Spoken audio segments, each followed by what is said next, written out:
வணக்கம். இவ்வுலகிலே பல கோடி உயிர்கள் வாழ்ந்து கொண்டிருக்கின்றன. ஒவ்வொரு உயிர்களைச் சுற்றியும் பல்வேறு நிகழ்வுகள் நடைபெற்று கொண்டிருக்கின்றன. அந்த வகையில் பூமியில் 800 கோடி மனிதர்கள் வாழ்ந்து கொண்டிருக்கின்றார்கள்.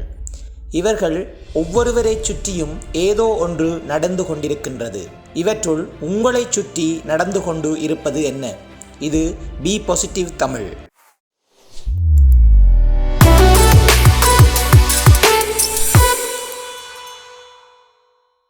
நாம் ஒவ்வொருவரும் ஓர் ஒலிபரப்பு கோபுரங்கள். நம்முடைய எண்ணங்கள் அலைவடிவங்களாக எம்மிலிருந்து புறப்பட்டு செல்லும்.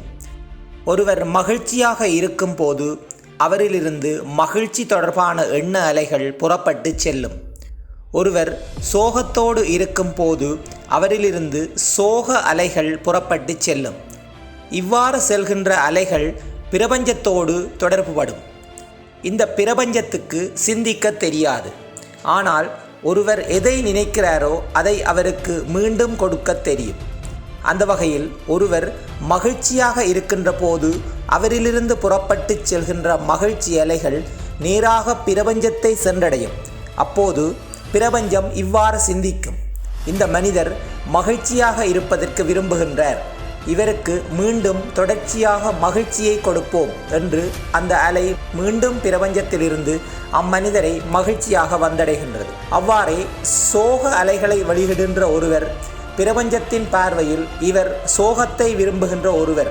எனவே இவருக்கு இன்றும் இனி வரும் நாட்களிலும் சோகமான நிகழ்வுகளை கொடுப்போம் என்று அது தீர்மானித்து விடுகின்றது. ஒருவர் பணத்தை பற்றி சிந்தித்து கொண்டிருக்கின்ற போது அவரிலிருந்து பணம் தொடர்பான அலைகள் புறப்பட்டு பிரபஞ்சத்தை சென்றடையும்.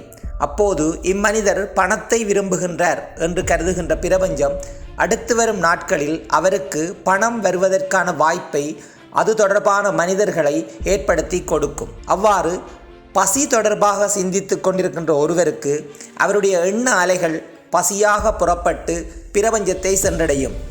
அந்த பிரபஞ்சம் இவர் பசியை விரும்புகின்றார் என்று எண்ணி அடுத்து வரும் நாட்களில் தொடர்ந்து பசியை ஏற்படுத்துகின்ற நிகழ்வுகளை அது செய்து கொண்டிருக்கும். எனவே நாம் ஒவ்வொருவரும் தெளிவாக சிந்திக்க வேண்டும். இன்று இந்த கணத்தில் நீங்கள் இப்போது எதை அனுபவித்து கொண்டிருக்கிறீர்களோ அது இன்றிலிருந்து சில தினங்களுக்கு முன்னர் உங்கள் எண்ண அலைகள் புறப்பட்டு சென்று பிரபஞ்சத்தை அடைந்து மீண்டும் அது உங்களை நோக்கி வந்து கொண்டிருக்கின்றது. கடந்த வாரத்திலிருந்து நீங்கள் சோகத்தை அலையாக வெளியிட்டு கொண்டிருந்திருந்தால் இன்றிலிருந்து இனிவரும் நாட்களில் சோகம் தொடர்பான நிகழ்வுகளை உங்களை சுற்றி நடந்து கொண்டிருக்கும். இன்று நீங்கள் மிக்க மகிழ்ச்சியோடு இருக்கிறீர்கள் என்றால் இன்றிலிருந்து சில தினங்களுக்கு முன்னர் உங்களுடைய எண்ண அலைகள் மகிழ்ச்சியை வெளியிட்டிருக்கும். அது பிரபஞ்சத்தை சென்றடைந்து நீங்கள் மகிழ்ச்சியை விரும்புகின்ற மனிதர் என்று அது தனக்குள் கருதி மகிழ்ச்சியை ஏற்படுத்துவதற்கான மனிதர்களையும் வாய்ப்புகளையும் உங்களுக்கு தந்து கொண்டிருக்கும்.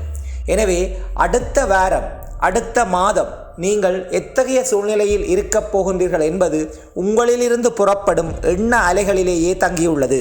இன்றிலிருந்து நீங்கள் சின்ன சின்ன விஷயங்களுக்கு சந்தோஷப்படுகின்ற நன்றி உணர்வுள்ள மகிழ்ச்சியான எண்ண அலைகளை நீங்கள் வெளிப்படுத்தி கொண்டிருந்தால் இனிவரும் நாட்களில் நீங்கள் மகிழ்ச்சியையும் நல்ல நல்ல விடயங்களையும் சந்திப்பதற்கான வாய்ப்புகள் அதிகமாக இருக்கும்.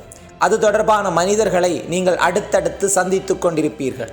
எனவே உங்களை சுற்றி எது நடப்பதாக இருந்தாலும் அதற்கு காரணம் உங்களிலிருந்து புறப்பட்டு செல்கின்ற எண்ண அலைகள் பிரபஞ்சத்தை சென்றடைந்து மீண்டும் அதற்குரிய வாய்ப்புகளை அது ஏற்படுத்தி தருவதே ஆகும்.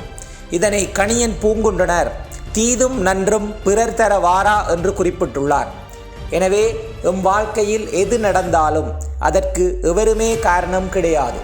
நீங்கள் உங்கள் எண்ண அலைகள் எதை நினைக்கின்றனவோ, எதை வெளியிடுகின்றனவோ அவை பிரபஞ்சத்தை சென்றடைந்து மீண்டும் அடுத்து வரும் நாட்களில் அது பல வாய்ப்புகளாக, பல மனிதர்களின் வடிவங்களாக உங்களை சென்றடையும். எனவே இன்றிலிருந்து எப்போதும் நல்ல விடயங்களை மட்டுமே சிந்தித்து கொண்டிருங்கள். எண்ணம் போல் வாழ்க்கை. நன்றி, வணக்கம்.